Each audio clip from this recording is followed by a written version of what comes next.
Making your macros look good isn't as easy as it sounds. You may think that if you just make some labels in the Fusion page, it'll just be easy enough to put them back onto your macro, right? Not exactly. And then if you want to do anything special with your labels, like making them invisible, it makes it even harder because you have to dig through that code and figure out how to do it. Well, don't dive in for hours and hours trying to figure it out, because let me answer all these questions for you right now. Today, let's show you how to make controls invisible and show them only when that thing is active, and we're also going to demonstrate how to remove unwanted pages from the inspector. So as an example, this is what we're going to be making today. We have all of our text over here already separated out into sections, along with the image controls and the master control. This is what we're going to be using to make everything from. We already have all of our labels created.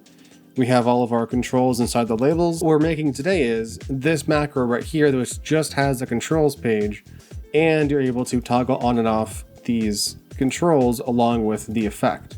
So it's all really seamless and easy to use. That's pretty much all that we're doing today. There's a lot of code that we're going to be doing, so sit tight, grab your favorite code editor. I suggest getting VS Code, but it's up to you, and let's hop right into it. So first off, let's just take a look at what we have. We have a really simple lower third with no animation, just as a demonstration for you. Now, in a couple of weeks, I will be beginning a series of us making a macro from start to finish, and I'm thinking about making one of this similar style, so stay in touch for that. Definitely subscribe and like and follow me for that. I will be going from making it straight in the Fusion page, making it to where the expressions and everything are cooperative. We're making it on the edit page, and then making it so everything can be shared with anybody else. And next week, we're actually going to be going over scripting, so stay in touch for that as well. We'll be getting finally into the Introduction to Lua series for scripters, so stick in touch for that next week. But for now, let's focus on making this look pretty and functional.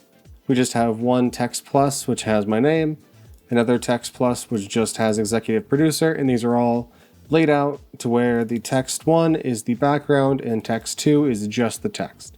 We also have our image here in a loader node and also a transform node right here that is controlling the size of all that. It's all over a background to make it so that no matter what everything else is, it's going to stay on this size. We are merging them all together, and we have our same setup that we had in the last video going over how to set up buttons.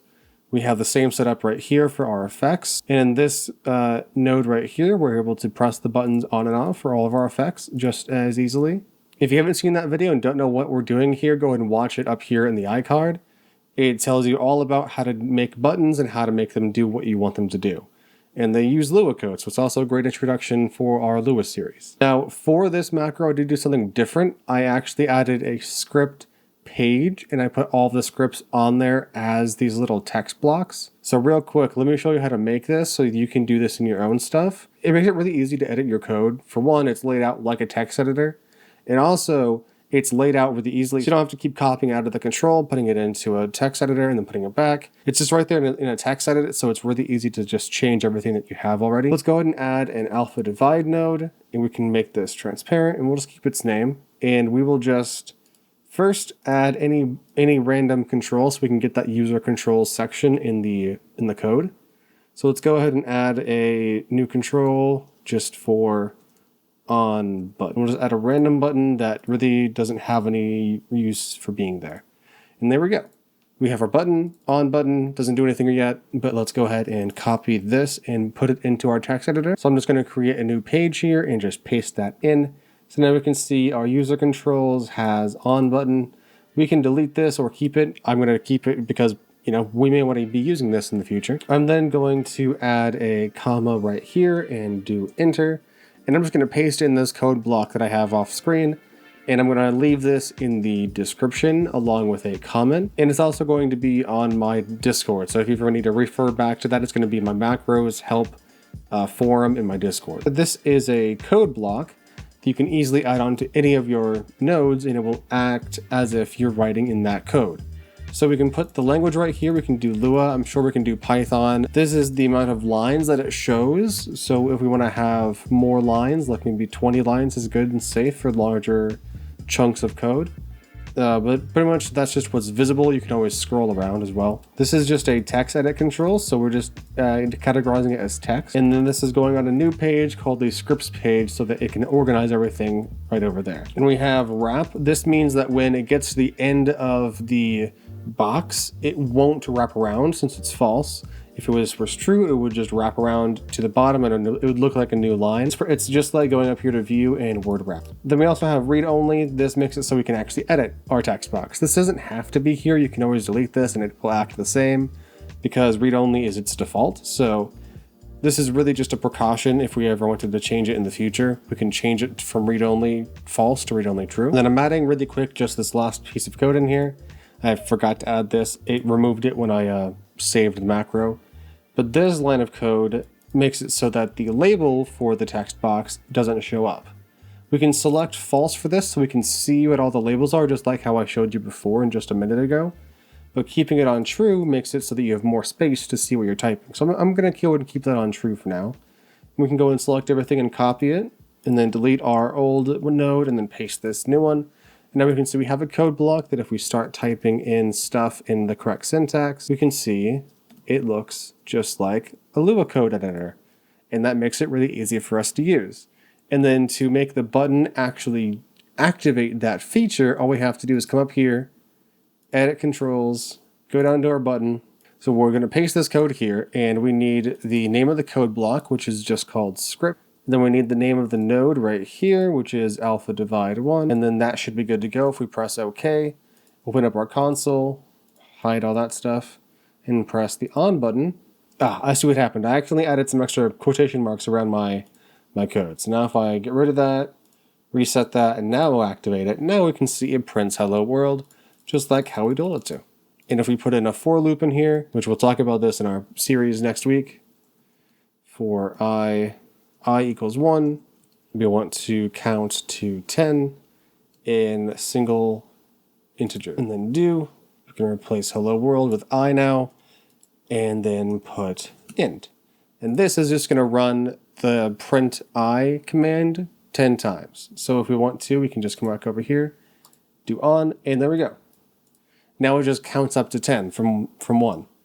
Really simple stuff to do, really fast to edit your code so you're not having to go all the way back and forth every single time. I've already set up the logic for our buttons over here. We're just connecting all of the nodes to the correct inputs and outputs, putting pass through to true or false, and then we are just making blend 1 and then making the checkbox over here, which is not visible, also 1. So why do we have checkboxes here? Why aren't we just, why do we have them at all, right?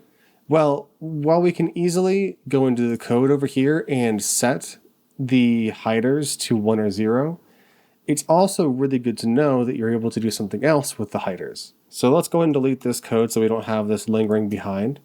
And let's go ahead and select controls, copy that, and open it up in our text editor. I'm just going to overwrite everything we have in here because it doesn't really matter, and ignore the big chunk of text. That is just how things are when you have a lot of user controls. So let's go ahead and keep word wrap on, and we are just going to find the hiders, but not in here. We're actually going to come up to here where we are declaring all the values of the controls. And we will just replace value with expression. And we're going to set this expression to take in that value of the checkbox. So if the checkbox is 1, then we want this to be 1. And then if checkbox is 0, then we want this to be 0. So I already know that we are on the controls node and we want the glow control. And that's just going to take that value and treat the label as if it is that checkbox. So we're going to do that for all of these, replacing glow with border and then shadow. And now we can copy this again, place this node, and now if we were to activate these, we might be able to see some stuff going on. So if we turn on glow, we can see our drop down just drop down. If we close it again, it's closed again. Turn that on, and then turn that on. We can see all of our stuff is acting just as it should. Normally, you can't actually add an expression to a label. So if we right click it, there's no expression option. This is the same thing for other nodes, like the time speed node, if you've ever used that. And if you try to ever expression speed, you just can't. But sometimes you may have to for certain situations of where you're trying to adapt a speed to a certain frame rate, which I just recently had to do in another project. And there we go. We have nice functional controls for that, but we can still see the hider. And we can see all of our hiders right here. Let's actually go ahead and make them all collapsed and select this again. Now if we do on and off again for these, we'll see that it's not quite working as it's supposed to. That's because we still need to refresh the macro, which is essentially close the macro and open it back up, or disable this fusion comp and re-enable the fusion comp. But what we're going to do right now is just fine. All you have to do is copy it, and we can paste it in here. Doesn't really matter because this code is now inside of what we just had copied. Paste it in here. And let's go ahead and find our glow controls hider and the other hiders. So let's do a search for glow controls hider. And we can see our expressions right here. And we're just going to scroll down a little bit until we see our next highlighted section. And now we can come into here and add a line of code. I'm just going to add it right here before a link's name. And I'm just going to type in IC underscore visible. And then do equals false. All lowercase for false. And then I'm just going to copy this bit of code again just so we can have it. And then we're going to just replace all of this and just type in hider so we can see where all of our hiders are. For link's name again, for the border, we're going to do the exact same code. And then same thing for shadow. And we can open up a new fusion comp just so we can save our progress on that one for any problems that may happen. This is also a good advice. If you ever feel like you're accidentally going to break a feature of your macro when you change something and you just want to make sure you have a backup of it, always put the new copy of something into a new fusion comp. So now we can paste this in here and connect it on out. And if we look, there's a problem. So occasionally you'll come across a problem where your nest will just disappear if you copy out of Fusion. I don't know why this happens, it just occasionally does. So what you have to do is you actually have to come into your original node, right click, settings, and save as, and save that somewhere, and then open that up. And that will let you have all the correct stuff in the correct places. Now all we have to do is look for hider and go to the very last showing of it, and we're going to just once again try to put in IC visible equals false, and then we're just going to put that on all of our other spots just like I said before. Now we can save this, and let's open up a new fusion comp, delete this one, and I'm just going to drag in the file, and now that if we look over here, everything looks as it's supposed to. Fantastic.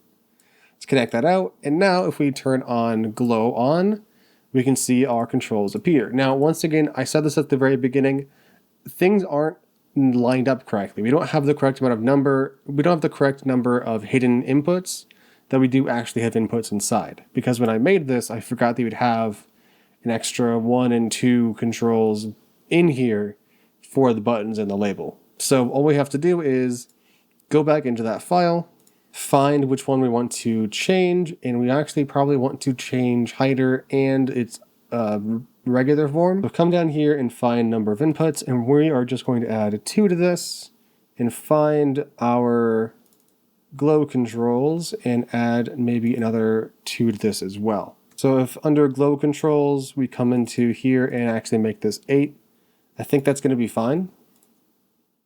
I don't know how channel boolean's gotten there.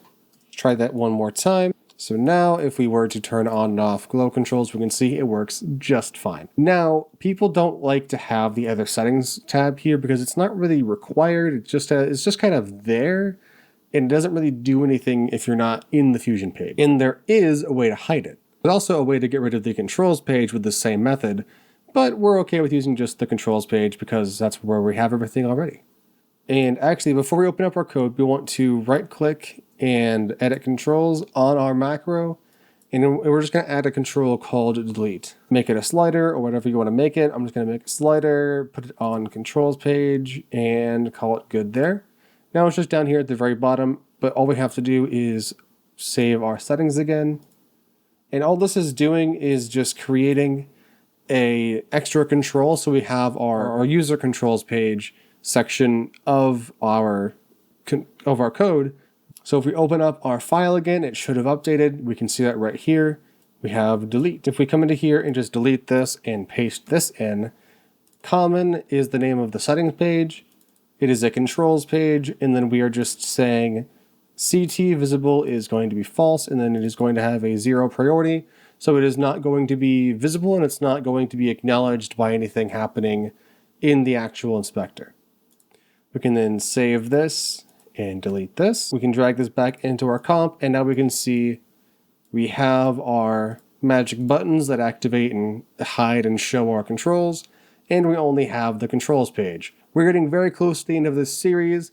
All we have left to do is make our own macro and break down someone else's. What we're going to do for that video is we're going to break down everything from opening it up in the Fusion page to looking at the code and breaking down the stuff we have in there. If you're just now getting the macros and you watch this all the way through, if you haven't watched it yet, watch my first few videos in this series where I start breaking down the basics of macros.